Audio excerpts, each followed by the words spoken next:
Então, nesse sentido, tá, eu passo agora a fala à professora Flávia Consone. A Flávia Consone é professora do Departamento de Política Científica e Tecnológica da Unicamp. Eu costumo brincar nas minhas aulas que é a meca da inovação no Brasil. Se alguém quer saber o que é inovação, o que é política científica, tecnológica e inovação, esse lugar é o DPCT da Unicamp. Só para ter uma historiazinha, eu costumo brincar como se fosse uma réplica, né, digamos assim, desculpa se eu falo assim, do SPRU, né, lá da Universidade de Sussex. Porque por lá passou o professor Amil Herrera, né, trabalhando junto com Chris Freeman, depois veio para o DPCT da Unicamp, o Instituto de Geociências, né, e depois consolidou-se o DPCT, que contribui de forma muito efetiva, tá, para o conhecimento científico no Brasil. Eu costumo brincar, se não fosse o DPCT, não teríamos os fundos setoriais. Os fundos setoriais é o principal recurso hoje que financia o desenvolvimento científico e tecnológico do Brasil. A UFVJM, então, a Flotone, só existe porque lá tem recursos dos fundos setoriais. Os laboratórios de geomorfologia da UFVJM também só existem porque lá tem recursos do CT Infra. E por que é DPCT? Porque o desenho do DPCT foi feito pelo André Tossi. O André Tossi desenhou este modelo de fundos setoriais, né, que viabilizou recursos para irrigar a nossa pós-graduação, a nova infraestrutura científica. Então, Flávia, é um prazer ter a você aqui conosco, tá? Trazer a sua fala para o povo de Jequitinhonha, tá? Eu acho que é um privilégio fantástico nós podermos, neste momento, estar ouvindo você. Muito obrigado mais uma vez, Flávia.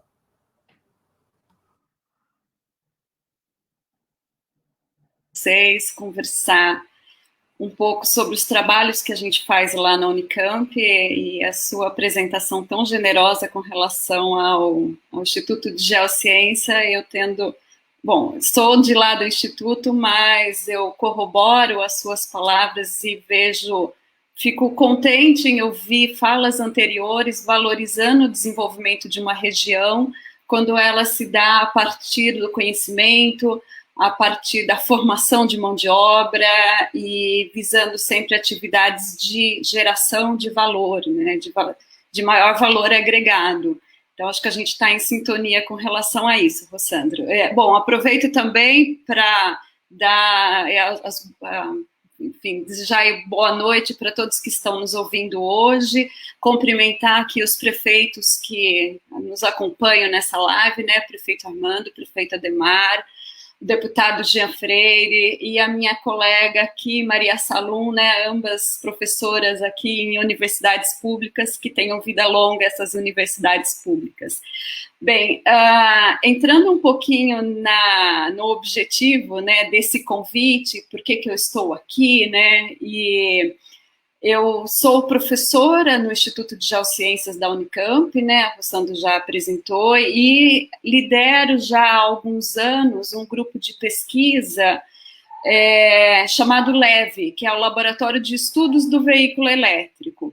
Então, neste laboratório, a gente trabalha, né, com o tema da eletromobilidade e em várias perspectivas, olhando para a questão da consolidação do mercado, do papel da política pública e qual é o papel que a eletromobilidade ela vem ocupar, né, nesse nosso espaço, na nossa sociedade.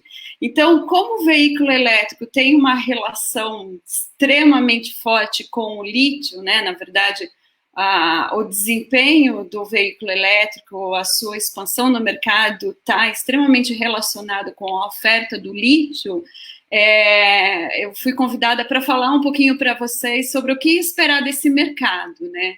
E aí, vocês estão projetando aqui os slides, eu não estou conseguindo ver, Rossandro? Ok. Então, pode passar já para o próximo, por favor? esse próximo slide. Isso aqui é muito rapidamente, só para depois eu vou deixar esses slides aqui disponíveis, né? Um pouco para falar para vocês do que minha fala está embasada, né? Nesse laboratório que temos na Unicamp, no LEV, nós temos desenvolvido muitos estudos sobre o tema da eletromobilidade. Essas são algumas publicações que já fizemos, pensando em políticas, em roadmap, em inserção da eletromobilidade no espaço público. Então, pode passar, por favor. E fica aí como uma referência, algo que eu vou orientar a minha fala. Eu decidi trazer aqui alguns slides para vocês, né, para pensar, então, né, o que o lítio tem a ver com esse mercado, né, da eletromobilidade. Acho que aqui eu trago slides com muitos gráficos para ilustrar um pouco para onde estamos indo, né? E eu organizei aqui a minha fala em 2 tópicos, né? Primeiro eu quero apresentar um pouco para vocês o que é o veículo elétrico, o lítio no veículo elétrico, como que é esse mercado, e em um segundo momento falar um pouco dos fatores que condicionam esse desenvolvimento, e pensando um pouquinho aí da política pública, né, já que hoje nós temos aí uma live com vários representantes do poder público, né. Bem, aqui é um desenho muito simples, mostrando que esse é de um carro, né? Então, onde que vai o lítio dentro de um veículo elétrico, né? Se vocês veem ali no cantinho, tem uma bateria de íon lítio. Então, o lítio está ali na composição dessa bateria. Essa bateria, migrando um pouco, tem um módulo de 444 baterias. Isso daqui é uma representação de um carro da Tesla, modelo S. A Tesla é uma montadora que nasceu para ser uma montadora de carros elétricos, então por isso que eu peguei um desenho deles, né? Então, o lítio vai, né, alimentar essa bateria, que vai compor módulos, que vão ficar, né, no caso do Tesla e na grande maioria dos veículos, essas baterias, elas ficam na parte, assim, no solo do carro, né, na parte inferior. Então, nesse caso, vocês estão vendo que a parte de baixo de um carro, ela é praticamente só composta por packs, né, de baterias, módulos de baterias. E em cima tem um desenhozinho só para mostrar como que fica, né, esse carro. Sim, pode passar o próximo, por favor?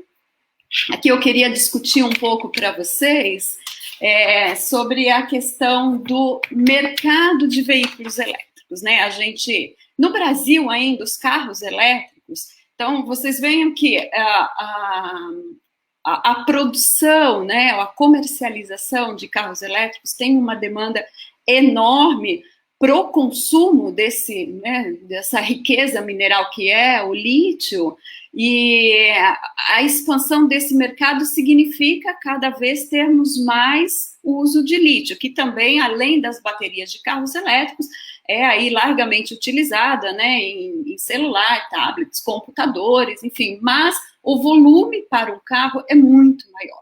E aí a gente vai falar do mercado. Para nós aqui no Brasil, o veículo elétrico é ainda um grande estranho, né? Eu não sei de vocês que estão nos vendo nesse momento, quem já entrou num carro elétrico? Eu imagino que poucos, porque eles ainda não estão no nosso dia a dia. Na verdade, mesmo no mundo todo, os números não são grandes. A gente está falando, em 2018, de um estoque de 5 milhões de carros elétricos, tá? Eu não estou falando dos outros modais, aqui não tem ônibus, eu estou falando só de carros elétricos. Então, ainda é um número pequeno, mas é um número que, se a gente olhar para aquele gráfico, a gente vê que ele está aumentando muito ao longo do tempo, né? Então, em 2013, na verdade, em cerca de 2010, a gente tinha menos de 1.000 unidades sendo comercializadas, e agora a gente está com um estoque de mais de 5 milhões, sendo que o salto de ano para ano tem sido muito grande. Só que ainda estamos falando de um carro que é extremamente caro, né, para as nossas condições ainda de Brasil, e por isso que ele ainda está restrito a algumas regiões, principalmente China, porque China também está investindo muito na produção de carros elétricos nacionais, ou seja, o papel da política pública aí tem sido muito forte, porque ela está investindo nessa atividade, né, de agregação de valor, na produção de baterias e na produção de veículos. O próximo slide, por favor, ele vai mostrar no próximo slide um pouco desses números para ônibus. Então, ônibus também aumenta muito, e aqui eu já adianto que para nós, Brasil, para nós, países de América Latina, a eletromobilidade deve chegar muito primeiro para nós, a partir desses modais elétricos, né, de ônibus, que também utilizam baterias de íon e com outras químicas combinadas. Mas, essencialmente, o mercado para ônibus elétrico hoje é China, né? Ela tem aí mais de 90% do mercado. Por quê? Novamente, papel da política pública. Algumas cidades estão sendo planejadas para ter uma mobilidade elétrica de um transporte público com maior presença. Próximo, a gente fala de eletromobilidade. Próximo slide, por favor. Para falar em eletromobilidade, a gente tem que falar também, enfim, como a gente vai carregar esse carro, né? Então, enfim, isso fica aí talvez para a nossa discussão, para as perguntas, né? Mas carros elétricos dependem de um eletroposto, que eu não preciso mais ir para o posto de combustível, abastecer meu carro, eu boto meu carro na tomada, que pode ser na minha casa, mas se eu viajo eu preciso disso na rua, né, nas estradas. Então, esse é um gráfico para mostrar que acompanha, né? Os dois andam em simultâneo. O crescimento da comercialização de carros elétricos está muito ligado também à infraestrutura de recarga. Próximo slide.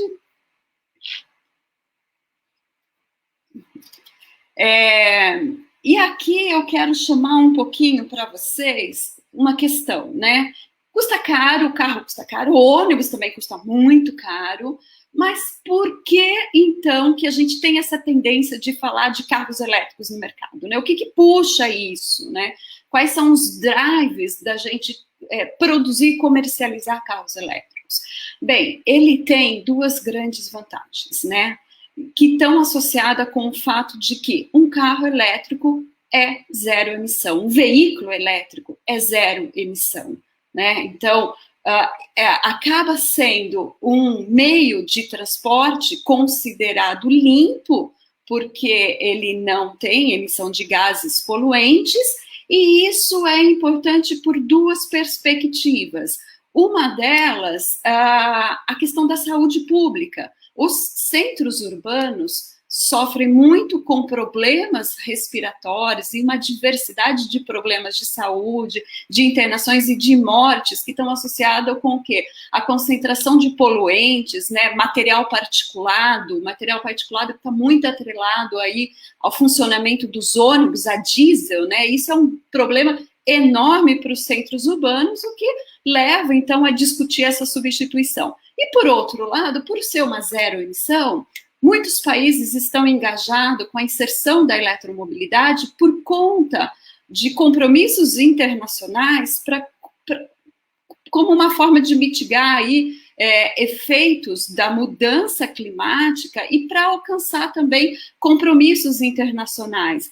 Então, esse slide que desapareceu aqui da tela, o que ele mostra é o compromisso de alguns países que já falaram, né, publicamente. Aqui a grande maioria em 2030, né? O que significa essa estrelinha ali, 2030, significa que, quando ela está pontuada, que as vendas de veículos a combustão interna serão interrompidas nos países.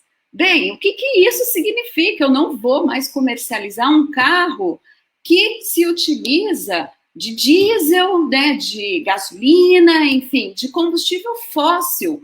E vejam que entre esses países, tem alguns países aqui, né, conhecidos, olha, Holanda, né, a França e a Espanha e o Reino Unido colocaram esse compromisso para 2040. Bem, parece ser distante? Não, não é tão distante se a gente falar que hoje o mercado é dominado pelo veículo a combustão interna, né? Então, acho que é importante a gente olhar para esses compromissos, porque eles estão sinalizando, né, enfim, o que nos aguarda à frente em termos de transporte, em termos da mobilidade, né? Vale muito a pena também chamar a atenção aqui para a Norway, que é a Noruega. A Noruega é um dos grandes países protagonistas no uso de veículos elétricos, e ela falou que já em 2025 ela vai banir, né, a comercialização de veículos a combustível fóssil. Por favor, o próximo. E aí vamos pensar um pouquinho mais, né, o slide pode mudar, que é então a política pública, ela ajuda muito, né, a você potencializar essas tendências. Por outro lado, a gente tem que olhar para a tecnologia. Por quê? O carro elétrico, então, ele tem uma grande vantagem, que é essa que é zero emissão, né, para a mudança climática, para a questão da qualidade do ar dos centros urbanos, só que custa caro. E quais são as iniciativas para que esse carro se torne, né, factível para nós, né, cidadãos, aí, de forma geral, poder comprar um carro desses? E aí vem a questão do que nós estamos conversando muito do conhecimento, né, que é da pesquisa científica, tecnológica, que está reduzindo o custo da bateria. Bem, um carro elétrico é muito simples, ele tem poucos componentes, é uma manutenção muito fácil, mas a bateria custa caríssimo. Esse lítio que tem aí, né, em Jequitinhonha, uma vez que ele seja processado, trabalhado e transformado numa bateria, ele vai ter um valor agregado muito maior, e ele é responsável por mais de 60% do valor desses veículos elétricos. Se vocês olharem esse gráfico, eu estou mostrando os custos dessas baterias lá em 2010 e como elas estão já em 2020. Essas curvas, elas têm apontado que está reduzindo muito o valor da bateria. E aí ela está focada nas baterias de lítio, né? Aqui um indicador que a gente usa é dólar por quilowatt-hora. Então, lá em 2010, o valor, né, do quilowatt-hora era acima de $1.000. Hoje em dia, 2020, vários estudos apontavam que nós estaríamos em torno de 300 kWh dólar, né? E que para um carro ser competitivo em relação a né, de gasolina, do motor a combustão interna, ele teria que chegar em 100 kWh.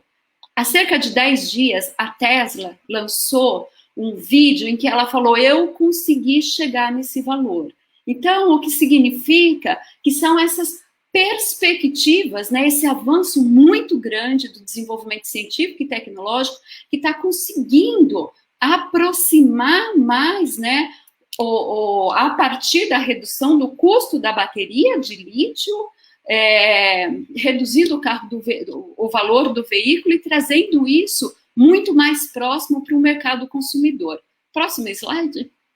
Aqui também o próximo slide é só um print que eu fiz da tela, né, desse vídeo aí da Tesla, que eu compartilho com vocês, em que ela mostra, né, olha como, né, numa linha do tempo, como o preço do quilowatt-hora das baterias de lítio tem despencado. Então, isso tem um potencial muito grande para baratear esses carros. E, quando barateio o valor, o que significa? Que a gente está muito mais próximo de ter um mercado de consumo muito maior, o que significa que uma demanda de lítio crescente. Tá? Próximo slide. Eu vou correr aqui, porque senão o meu tempo já está quase esgotando. Você pode mudar, por favor? Bom, aqui também, enfim... Oi? Sim? Você está com bastante tempo, pode ficar tranquilo. Está muito boa a sua explanação. Os comentários estão ótimos, pode ficar tranquilo. Bom, bem, então vou mostrar isso daqui para vocês, que é muito interessante isso daqui. É a demanda de baterias de lítio, não é só por modais elétricos, né? Na verdade, sobre meios que consomem, que se utilizam dessas baterias. Então, se a gente olhar aqui, né, no começo ainda do gráfico, a gente vai ver 2020, o que é esse azulzinho, né, ou primeira barra, passageiros, né, carros de passeios, né, que são os veículos elétricos, né? A parte verdezinha, que é o que mais nos interessa, eletrônicos de consumo, né, celular aí, de forma geral. Vejam que, se a gente olhar para 2030, esse eletrônicos de consumo, ele continua praticamente no mesmo tamanho. O que isso mostra? Mostra que essa demanda, ela que vai continuar, vai aumentar, mas não vai aumentar tanto, essa busca, né, pelo lítio. Enquanto que, se a gente olhar para os modais elétricos, puxa, isso dá um salto enorme, em função do quê? Das coisas que eu falava anteriormente. É o desenvolvimento da tecnologia, que está barateando, e em simultâneo, iniciativas de governo que estão buscando, né, medidas, então, para inserir esses modais nas suas economias, visando duas coisas, novamente, eu quero reforçar: a redução das emissões de poluentes, que tem um impacto na saúde pública enorme, e a questão de mudanças climáticas, né? Muitos países têm aí compromissos seríssimos com metas de redução de emissões, de uso, né, de combustível fóssil, por conta de compromissos de contribuir aí com a mudanças climáticas, né, coibindo isso. Então, por favor, o próximo slide. E agora eu quero falar um pouquinho para vocês, eu acho que já é esse slide. Sim, pode mudar todos de uma vez, tá? Aqui, eletromobilidade, enfim, pode ir clicando, tá? Que as imagens vão aparecer.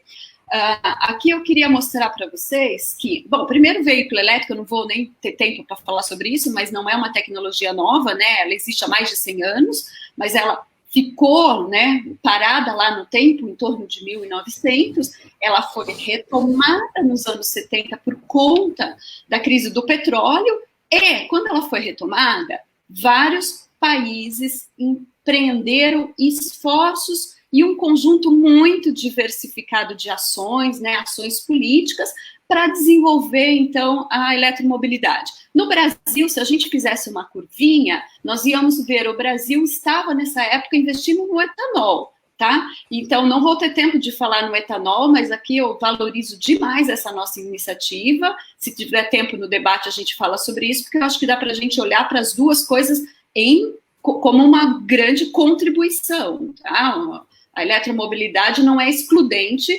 do etanol. Mas aqui é para mostrar que são 50 anos aí em que os países já iniciaram essas políticas, né? E aqui em cima tem esse livro, né, que está disponível, gratuito, tem o link aqui para vocês terem acesso a esse material, que é um estudo que nós realizamos na Unicamp, tentando olhar para todas essas políticas que começaram lá atrás e se intensificaram. Então, se hoje a gente olha para Estados Unidos, né, enfim, Alemanha, China, que tem já um mercado, uma eletromobilidade mais consolidada, isso não veio de um dia para o outro, isso é o resultado de esforços de longo prazo, focando tanto no desenvolvimento do carro, quanto no desenvolvimento das baterias, a ponto de chegar agora, nos dias de hoje, com um consenso. A melhor química para as baterias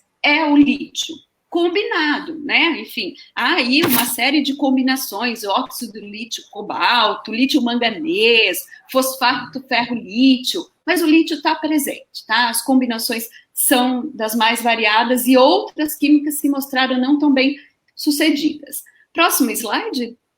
Sandro, quanto tempo eu ainda tenho? Tem ainda 7 minutinhos, tá tranquilo, pode ir com calma. Então, 7 minutos eu concluo, porque agora eu quero falar um pouquinho, nós aqui, né, América Latina, um pouquinho de Brasil, né, eu falei que a eletromobilidade ainda é um estranho nosso, mas ainda está presente, aos poucos ela começa a entrar.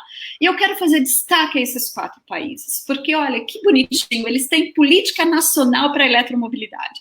E eu falo isso porque nós ainda não temos no Brasil uma política. O que significa isso, né?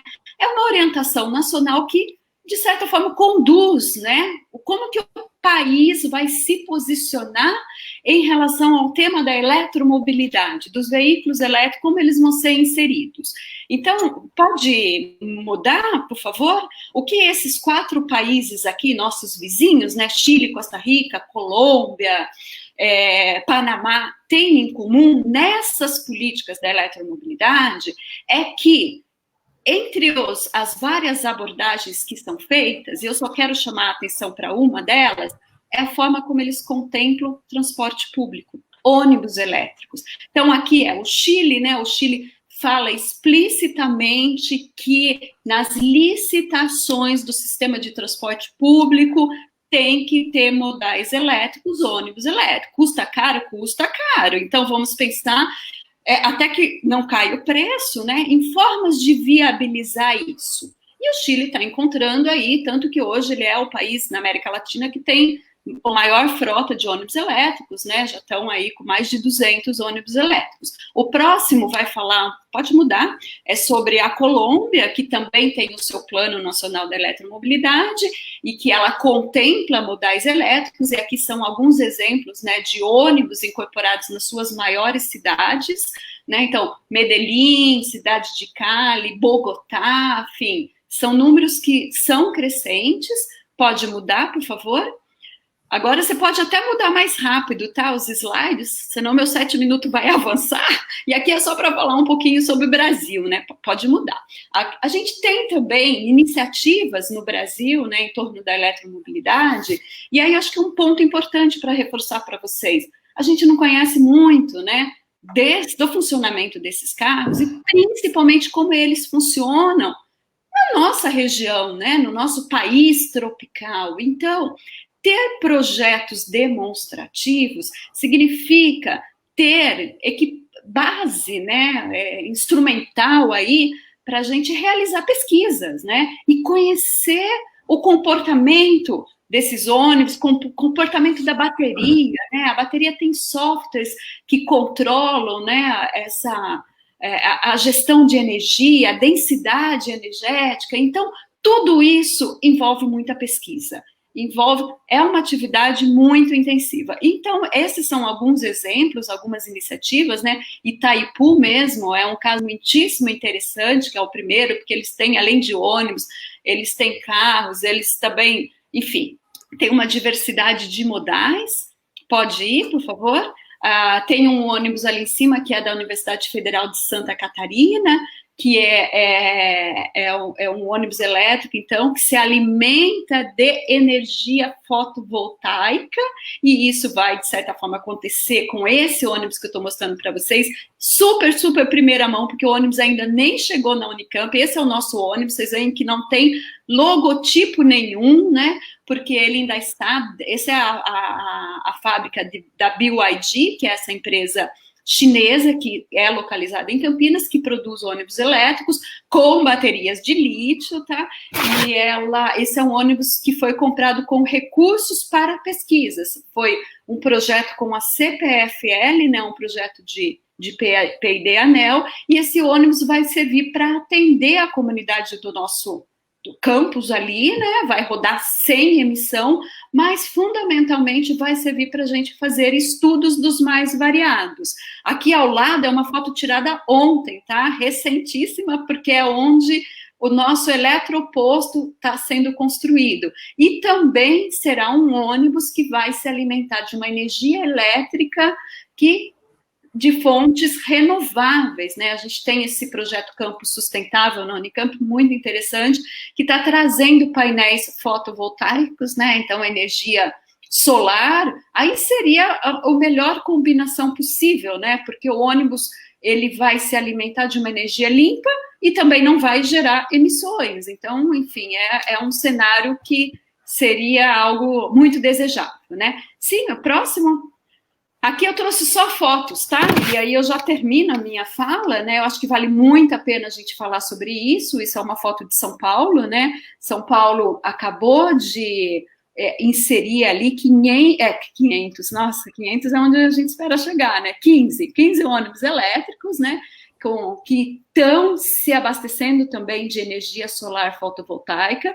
São ônibus que estão aí ainda estão rodando normalmente, né? Tem aí o terminal de Santa Mara, na zona sul de São Paulo, e que também vão servir para pesquisas. Esse é São José dos Campos, que eu falei muito de ônibus, e ônibus eu vejo como sendo uma realidade mais próxima nossa, Brasil.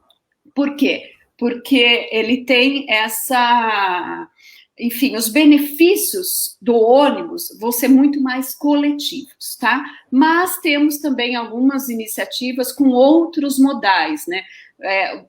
Vocês aí talvez conheçam as bicicletas, né? Os patinetes elétricos, enfim, é algo que tá aumentando. E essa é uma iniciativa em São José dos Campos, uma cidade também ali de São Paulo, perto de São Paulo, em que ela colocou toda a sua guarda civil com carros elétricos. E, assim, os resultados dessa iniciativa são bastante interessantes. Tem documentos que relatam, quem quiser, os prefeitos que estão nos assistindo, né, fico à disposição para compartilhar um pouco dessas experiências que estão sendo muito bem sucedidas, sem falar que o carro elétrico não faz barulho nenhum, né?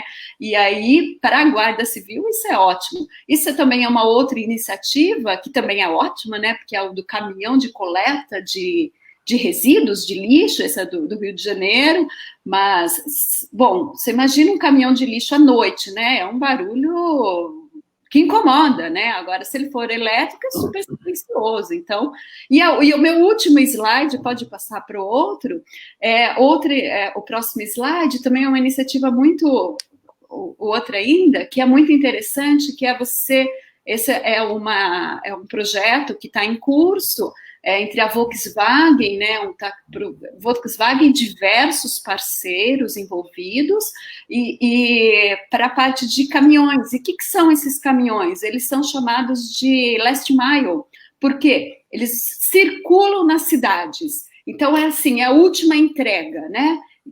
E aí, olha, são veículos que vão circular no espaço urbano, sem resíduos, né, sem emissão de poluentes e sem barulho. Então, é algo que também está sendo bastante promissor, tá?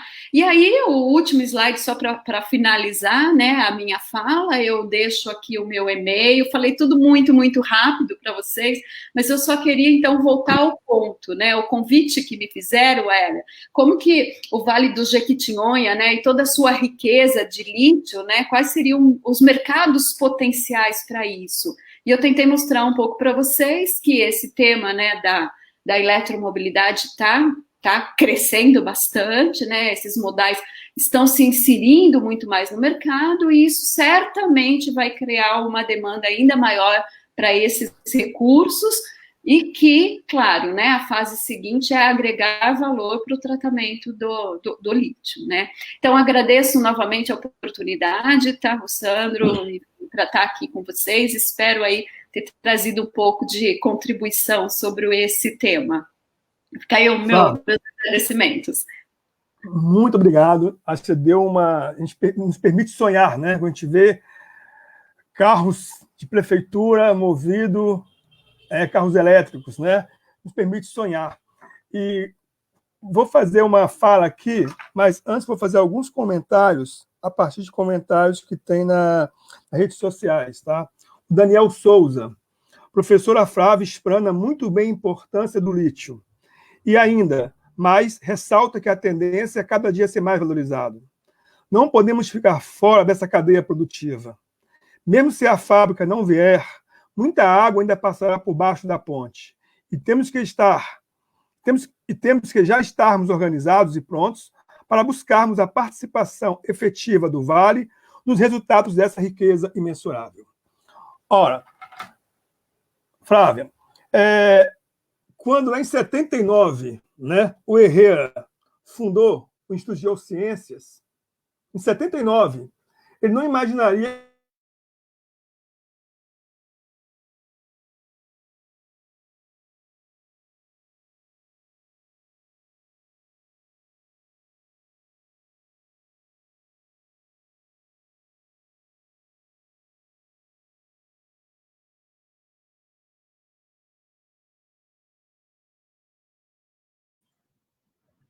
Ô, Sandro, você está sem som, está desligado. Desculpa, Flávia. Desculpa, pessoal. Vou fazer um comentário aqui a partir de uma fala, um comentário do Daniel Souza, na rede. Professora Flávia, explana muito bem a importância do lítio. E ainda mais, ressalta que a tendência é cada dia ser mais valorizado. Não podemos ficar fora dessa cadeia produtiva. Mesmo se a fábrica não vier, muita água ainda passará por baixo da ponte. E temos que estarmos organizados e prontos para buscarmos a participação efetiva do Vale nos resultados dessa riqueza imensurável. Ora, eu falava, quando o Herrera, o Amilcar Herrera, lá em 79, criou o Instituto de Geociências, ele não imaginava que seria o que é o IGE. A riqueza de produção de conhecimento que dali sai. Ora, quando eu falo da dimensão do projeto da Oxys, eu não me detenho somente ao ativo tangível, ao ativo físico, que é a fábrica. Eu tenho uma leitura diferente, Flávia. Eu tenho uma leitura diferente. A leitura que eu faço é do ativo intangível. Quando eu pego o projeto da Oxys para ler, eu vejo que a Universidade de Juiz de Fora e as demais do seu entorno vão estar em constante intercâmbio com mais de 16 universidades do mundo, onde o que há de mais moderno em pesquisa e desenvolvimento na cadeia do conhecimento do lítio. Este conhecimento que se busca a partir desse projeto está passando longe do Vale do Jequitinhonha. Em nenhum momento fala a inserção do IFNMG. Em nenhum momento se fala da inserção da Universidade Federal do Vale de Jequitinhonha-Mucuri. É uma injustiça incomensurável que se faz com o povo do Vale.